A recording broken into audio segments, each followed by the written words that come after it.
미라클 모닝 애청자 여러분 안녕하십니까? 저는 성경 해석의 중요성을 너무나 잘 알기 때문에 오늘서부터는 성경 해석 바르게 하는 것, 성경 해석 바로 하기를 몇 번에 걸쳐서 여러분과 함께 나누려고 합니다.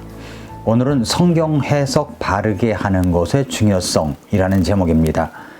아파트 공사를 할 때 기본적인 시공을 하게 되는데 그때 들어가야 할 철근을 제대로 넣지 않고 빼먹은 아파트가 있어서 난립니다. 후진국만 그런 줄 알았더니 우리나라가 아직도 이렇게 한다고 하니 삼풍백화점 사건이나 성수대교 붕괴 사고의 희생을 통한 이 뼈저린 교훈을 잊어버린 것 같습니다. 내가 살 곳이라면 그렇게 짓겠습니까? 내 자식이 살 곳이라면 그렇게 시공하겠습니까? 아마 그런 곳에 분양받아 입주하려고 하지도 않을 것입니다. 만천하의 모든 이 잘못된 부조리들이 드러나서 불안한 국민들의 마음을 안정시키고 잘못된 곳을 바로잡았으면 좋겠습니다. 이것은 우리에게 영적인 신앙의 건물을 지을 때도 똑같다는 말씀을 성경에서 찾아볼 수가 있습니다. 고린도전서 3장 9절과 10절에 보니까 우리는 하나님과 함께 일하는 일꾼이요 너희는 하나님의 농사요 하나님의 건물이니라. 내게 주어진 하나님의 은혜에 따라 내가 지혜로운 주 건축자로서 기초를 놓고 다른 사람이 그 위에 세우되 저마다 어떻게 그 위에 세울지 주의할지니라 라고 말씀을 했습니다. 우리는 신앙의 빌딩, 믿음의 빌딩을 건축하는 중입니다. 지어져 가는 건물들입니다. 그런데 그 공법이 어떻게 해야 합니까? 어떻게 지어야 되죠? 어떻게 그 위에 세울지 주의하라고 성경은 말씀합니다. 하나님의 공법대로 해야 합니다. 교리라고 하는 철근을 규격에 맞게 넣어야 됩니다. 각 기둥마다 교리라고 하는 철근을 일정한 숫자대로 집어넣어서 타설을 해야 합니다. 아니면 H빔을 쓸 때에도 규격에 맞는 것을 써야 합니다. 우리가 집을 짓는데, 신앙의 집을 짓는데 낭만적인 통나무 집을 짓는 것이 아닙니다. 적당한 초가집을 짓는 것이 아닙니다. 불에 타지 않는 재료를 써서 믿음의 빌딩을 지어야 합니다. 그래서 11절 고린도전서 3장 11절 12절에 아무도 이미 놓은 기초 외에 다른 기초를 놓을 수 없나니 이 기초는 예수 그리스도시니라. 그런데 어떤 사람이 이 기초 위에 금이나 은이나 보석이나 나무나 건초나 짚을 세우면 각 사람의 일이 드러나리라. 그날이 그것을 밝히 드러내리니 이는 그것이 불에 의해 드러나며 그 불이 각 사람의 일이 어떤 종류인지 그것을 시험할 것이기 때문이라 라고 했습니다. 그러니까 교회를 얼마나 오래 다녔느냐가 중요한 것이 아닙니다. 여러분이 교회에서 어떤 직분을 받았는가가 중요한 것이 아닙니다.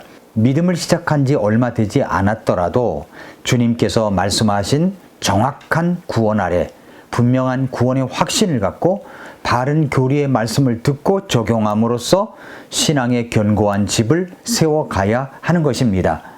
그래서 디모데후서 3장 16절 17절에 보면은 모든 성경 기록은 하나님의 영감에 의해 주어진 것으로 교리와 책망과 바르잡음과 의로 교육하기에 유익하니 이것은 하나님의 사람이 완전하게 되어 모든 선한 일에 철저히 갖추어지게 하려 함이라 라고 했습니다. 하나님의 영감에 의해서 주어진 이 말씀은 우리에게 가져다 주는 유익함이 있습니다. 그게 뭡니까? 교리를 바르게 가르쳐 줍니다. 올바른 교리로 자신의 믿음의 건물을 세워가야 되는 겁니다. 성경 말씀은 우리에게 그런 교리들을 가르쳐 주십니다. 개역성경은 여기서 교리, 닥트린을 교훈으로 번역을 했는데 교훈이 아닙니다. 교리입니다. 교리. 바른 성경을 가지고 바른 해석을 한 바른 교리를 갖추어져 있을 때 바른 교회가 될 수가 있고 바른 신앙을 가진 크리스천이 될 수가 있습니다. 로마서 4장 3절에 그랬죠. 성경 기록이 무엇라고 말하느냐. 객관적인 바른 해석을 해야 바른 교리가 나올 수가 있습니다. 그래서 여기에 바르게 성경을 해석하는 중요성이 있는 것입니다. 하나님께서 우리에게 이제 성경을 주신 가장 큰 이유가 뭐냐면 올바른 교리를 갖고서 믿음의 기둥 안에 교리라고 하는 철근을 잘 넣어서 집을 지으라는 겁니다. 그래서 우리는 진리의 말씀을 바르게 나누기 위해서, 분별하기 위해서 성경을 연구해야 합니다. 바른 성경을 갖고 바르게 성경을 연구해 갈 때 바른 교리가 나오는 겁니다. 성경을 통해서 알 수 있는 교리, 어떤 것이 있을까요? 이 하나님의 말씀, 이 성경을 통해서 알 수 있는 교리, 어떤 것이 있을까요? 그리고 어떤 교리가 있고 어떻게, 그것이 왜 중요한지 한번 몇 가지로 살펴보도록 하겠습니다. 제일 먼저 어떻게 구원받느냐의 문제를 해결하는 이 구원의 교리가 성경 속에 들어가 있습니다. 로마서 6장 17절 18절에 보니까 하나님께 감사하리로다. 너희가 죄의 종이었으나 너희에게 전달된 교리의 그 틀에 마음으로부터 순종하고 이로써 죄로부터 해방되어 의의 종이 되었느니라 라고 했습니다. 우리는 죄의 종이었습니다. 어떻게 해방될 수가 있었을까요? 어떻게 구원의 해방을 받을 수가 있었나를 알려주는 말씀을 구원의 교리라고 말합니다. 말씀에 그렇게 말씀했잖아요. 너희에게 전달된 교리의 그 틀에 순종했다라고 했습니다. 구원의 올바른 말씀의 교리에 맞춰 내가 그 말씀을 받아들일 때 구원받는 겁니다. 복음은 하나의 구원의 틀, 교리를 갖고 있습니다. 체계를 갖고 있다는 것입니다. 그러나 잘못된 구원의 틀을 만들어 놓고 그것을 체계화된 교리로 설정해 놓은 곳이 있습니다. 그것이 바로 천주교입니다. 천주교. 다른 복음을 전하는 자들입니다. 또 두 번째로 이제 살펴보기 원하는 것은 초대교회 성도들은 그 교리의 가르침을 날마다 받았다는 겁니다. 사도행전 2장 46절과 47절에 보면은 이 초대교회 성도들이 날마다 성전에 모여서 한 마음으로 빵도 먹고 음식도 먹으면서, 빵도 떼고 음식도 먹으면서 하나님을 찬양하며 한 가족처럼 지냈던 기록이 있습니다. 그랬더니 그 모습이 백성들에게 큰 호감을 일으켰고 많은 구원받는 사람들이 더해졌다라고 말씀합니다. 그렇게 가능했던 것은 사도행전 2장 42절 때문입니다. 뭐라고 말씀했냐면은 그들이 흔들림 없이 사도들의 교리와 교제 안에 머물고 빵을 떼며 기도하더라 라고 말씀을 했습니다. 그들은 한 마음으로 모여서 말씀의 교리를 바르게 확립하는 공부를 했습니다. 복음 안에서 교제했습니다. 서로 빵을 떼었습니다. 한 마음으로 기도했습니다. 예루살렘 교회 성도들은 이 네 가지 일들을 흔들림 없이, 변함없이 계속했습니다. 어떤 경우에도 흔들림이 없이 했습니다. 그랬더니 어떤 결과가 벌어졌습니까? 사람들이 더해지는 역사가 있었습니다. 그렇게 될 수 있었던 것은 구원받은 성도들이 하나같이 성경 말씀을 통해서 바른 교리의 가르침을 날마다 받았기 때문입니다. 날마다 받았기 때문입니다. 그래서 우리 교회 성도님들, 이 애청자 여러분들도 바른 교리의 가르침을 날마다 받아야 됩니다. 말씀을 정확하게 받을 줄 알아야 되는 겁니다.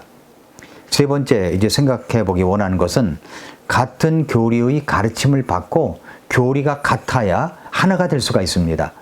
사도 바울이 로마서를 쓸 때 서두에서 이렇게 말했습니다. 로마서 1장 11절에 보니까 내가 너희 보기를 간절히 원함은 내가 너희에게 어떤 영적 선물을 나누어 주어 너희를 굳게 세우려 함이니 라고 했습니다. 그러면서 그렇게 간절히 보고 싶어하는 이유를 또 계속해서 말합니다. 로마서 1장 12절 말씀해 보니까 이것은 곧 너희와 나 사이에 공통의 믿음으로 말미암아 내가 너희와 함께 위로를 받으려 함이라. 여기 공통의 믿음이 있다고 말했죠. 너희와 나 사이에 공통된 믿음. 이것이 무엇일까요? 같은 구원의 복음의 교리를 말하는 겁니다. 기본적인 교리의 믿음이 일치했다는 말입니다. 디도서 1장 4절에서도 바울은 공통의 믿음을 따라 나의 아들이 된 디도에게 편지하노니, 디도도 공통의 믿음을 따라 영적인 아들이 되었다고 이야기를 하죠. 공통의 믿음이 뭡니까? 예수 그리스도를 믿고 구원받는 믿음입니다. 그리고 유다서 1장 3절에서도 사랑하는 자들아 공통의 구원에 관하여 내가 너에게 쓰려고 모든 열심을 내던 차에 성도들에게 한 번 전달된 믿음을 위해 너희가 힘써 싸우라고 너희에게 있어서 권면할 필요가 생겼다라고 그랬죠. 공통의 구원, 바로 그것이 십자가 예수님을 통해서 회개와 믿음을 통한 구원의 교리를 말하고 있는 겁니다. 이런 것들이 일치가 되어 있어야 한다는 이야기입니다. 네 번째 살펴보기 원하는 것은 교리를 알아야 건강한 교회가 될 수가 있습니다. 건강한 교회는 구원의 복음이 분명한 교회입니다. 그리고 바른 성경을 통해서 바른 교리의 믿음을 갖고 서로 바른 교제와 삶을 나누는 교회입니다. 나에게 그 어떤 사람이 복음을 전해 주었던 것처럼 나도 어떤 다른 사람에게 복음을 전해주고 세계 선교를 하는 교회, 그렇게 바른 성경, 바른 교리를 가지고 똘똘 뭉쳐 있는 교회가 아주 건강한 교회다라고 하는 것을 볼 수가 있습니다. 다섯 번째, 세상에는 이단들, 잘못된 교리를 가지고 유혹하는 무리들이 너무나 많습니다. 그래서 우리는 바른 교리의 가르침을 받아야 됩니다. 그렇게 하기 위하여 바른 성경을 가지고 바른 그 성경 말씀을 바르게 해석할 수 있어야 되는 거죠. 그래서 저는 여러분과 함께 이 성경 해석이란 무엇이며 어떻게 성경을 해석해야 하는지 공통된 진리, 공통된 성경 해석법을 여러분에게 전하려고 하는 겁니다. 바른 성경으로 바른 해석을 위하여 바른 성경 해석법을 공부하면 그렇게 우리는 바르게 신앙생활을 하는 성도들이 될 수가 있는 것입니다. 성경 해석 바로하기, 성경 해석법, 다음 시간에 계속하겠습니다. 오늘도 미라클 모닝입니다.